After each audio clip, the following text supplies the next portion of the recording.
Hi, Dr. P here, with a topic that I probably could have put under confusions of game design or the nature of games. I happen to have picked nuts and bolts of game design, and that is that RPGs and Eurostyle tabletop games are opposites. And I'm going to explain how they're opposite in virtually every element. So I'm trying to understand the great variety of games and what makes them different from one another. Games are a very broad category. And this time I'm going to talk about tabletop RPGs and Eurostyle games, because even video RPGs are much different from tabletop RPGs. I think you rarely find someone who is a fan of both, that is, RPGs and Eurostyle, because they are so different. Keep in mind, I'm also talking about RPGs as games, not as storytelling mechanisms, but the storytelling mechanisms are also opposite of Euros. So there's a lot here that applies to the storytelling versions. What I'm saying will be generalizations, and of course there's the maxim, no generalization is always true, not even this one. There are literally thousands of these games around, and it will be easy to find exceptions. The question is, what is typical? Keep in mind also, I use the definition that served for Euros for years, family games on steroids and derivatives thereof, not heavy strategy non-war games. Those heavy strategy non-war games are exceptional among Euros. They're not typical. So here is a columnar listing of the comparisons, and I'll go through each one in turn. First of all, and most important, is the use of avatars.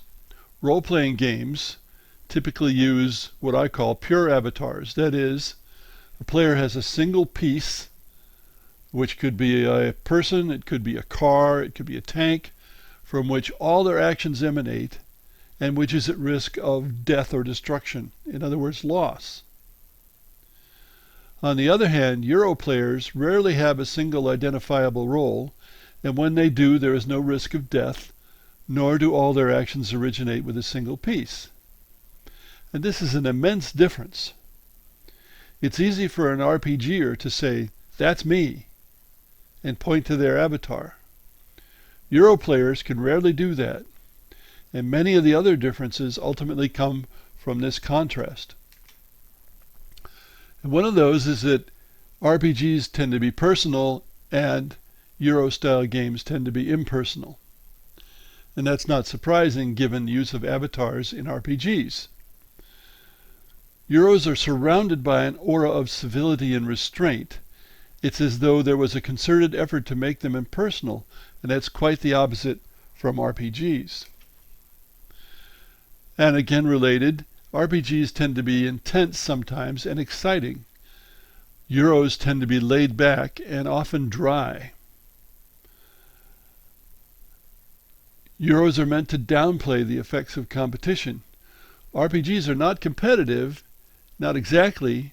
They are cooperative, but they are nonetheless intense at times because it's a matter of life and death of the character, and that character may have existed for years. Euros are rarely exciting. If you've ever seen players standing around a game table because they're so excited about what's going on, it's almost certainly not a Euro game. Real versus abstract. Euros tend to be abstract games with a so-called theme tacked on. A theme, which I would call a decoration or atmosphere, that is so vague that it can be switched to a different so-called theme without changing the game significantly. That's not always true, of course, but usually it is.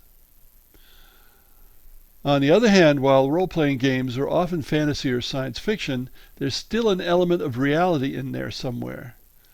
That is, often they're about a life that could exist in certain circumstances, but so far as we know, does not. Another big difference is game versus puzzle. Opposed games are open. They rely on players to provide much of the interest. They have no always correct solutions.